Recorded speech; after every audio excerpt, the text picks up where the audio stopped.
ССМ ќе биде максимално упорен во настојувањето минималецот да се зголеми до нова година. За нив следната седница на Економско-социјалниот совет ќе биде одлучувачка за поголем минималец.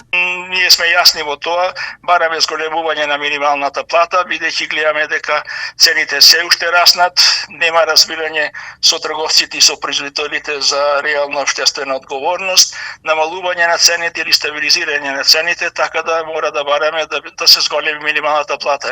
Од Министерството за економија денес за телевизија Стар потврдија дека во првата недела од декември седница на Економско-социјален совет ќе има, а на дневен ред ќе се најде и ова синдикално барање.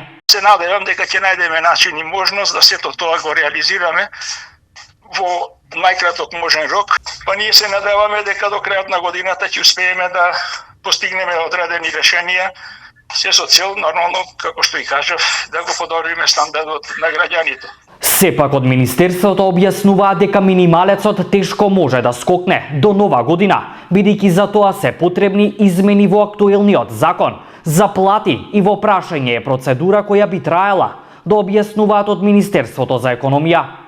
Ова индиректно сугерира дека синдикалното барање нема да добие поддршка од владата, која зголемувањето на минималецот го предлага за во март. Министерката за финансии, Гордана Кочовска-Димитриевска, на оваа тема изјави дека буџетот за идната година предвидува средства за поголема минимална плата во висина од 2000 денари.